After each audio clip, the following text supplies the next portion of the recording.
Magandang araw mga kaibigan. Batiin natin ang ating minamahal na BP Sara ng happy 48th birthday. Wow! Nag-uumapaw ang kanyang biyaya, ang kanyang kaligayahan ngayon sa pag-celebrate niya ng kanyang 48th birthday. Mamaya kantahan natin siya. Let's ang may regalo ko lang sa kanya is a birthday song. Umiinom pala ako ng dark chocolate as usual. So naubos na po ang ating stock kaya wala nang munang mag-order. Okay, nasaan si BP Sara ngayon? Saan siya mag-celebrate ng kanyang birthday? Doon po sa The Hague, Netherlands. She will celebrate her 48th birthday with her father. And ito yung sinasabi kong biyaya.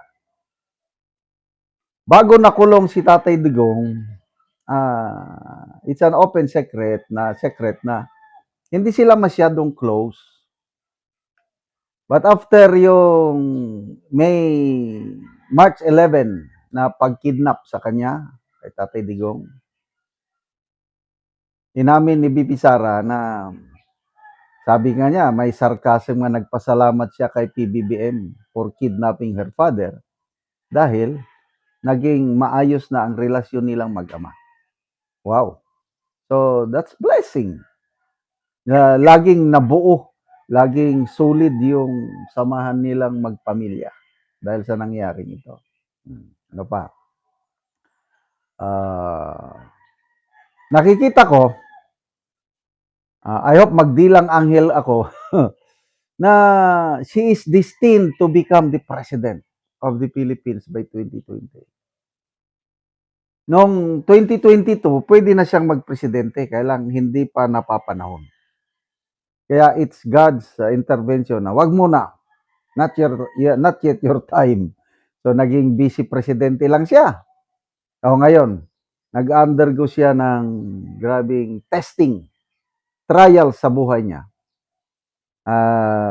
These are all preparations for her to become a president by 2020.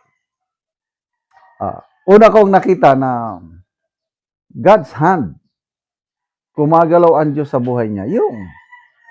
Kita ko yung last year na election, yung pag-endorse niya sa candidacy ni Senator Amy at Senator Camille Villar.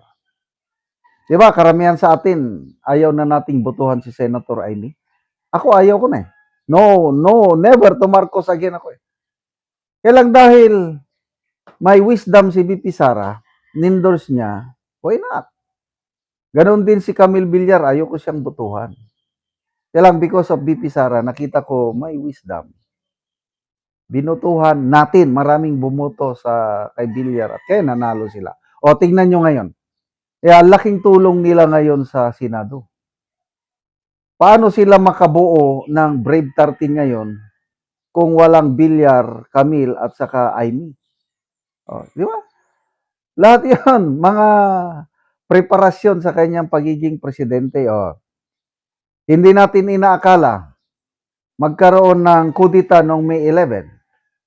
So ano ngayon? Dahil may Brave 13, mas assured na tayo na mananalo si BP Sara sa kanyang impeachment trial kasi nga patas ang korte with SP Cayetano presiding over the trial.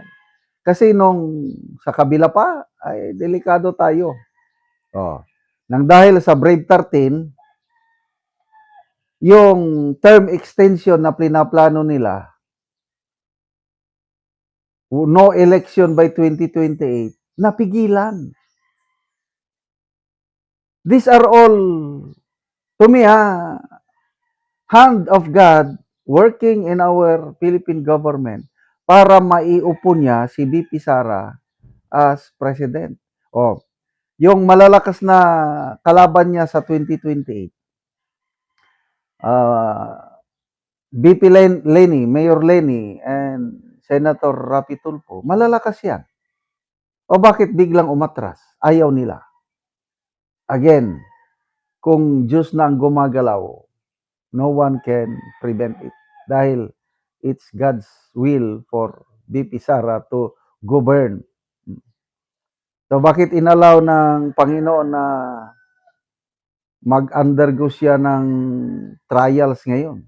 Para mas ligon, mas matindi siyang pinuno by 2028. Dahil nakita niya na yung pang-aapi, nakita niya yung bad governance, and that will fire her na mangulo with from the heart righteousness.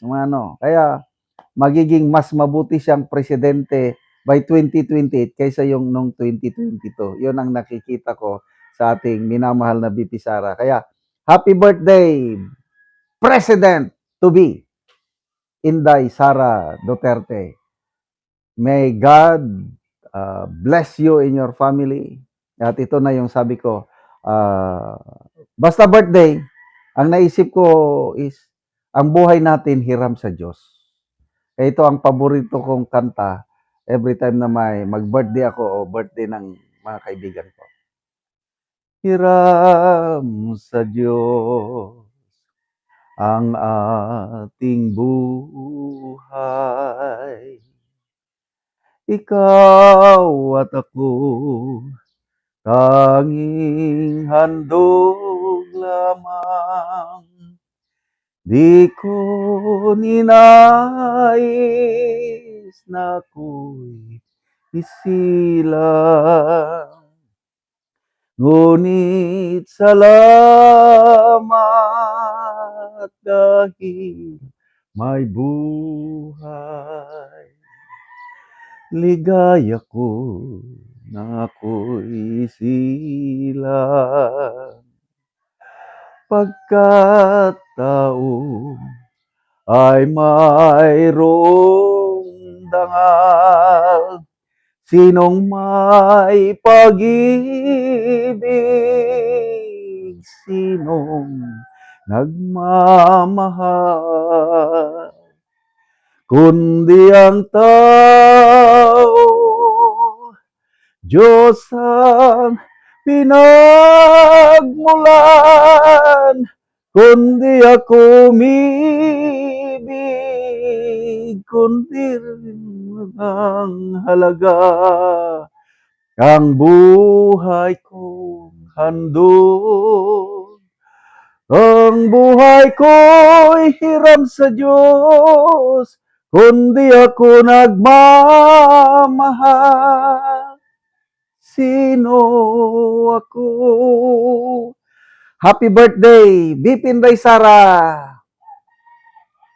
Ang Diyos ang mag-uban kanimo, mag-uban. God be with you. Laban lang po tayo. 2028 is fast approaching. We're so excited to see another Duterte uupo sa Malacanang na presidente ng bansang ito. Salamat mga kaibigan sa inyong pagsubaybay sa channel na ito.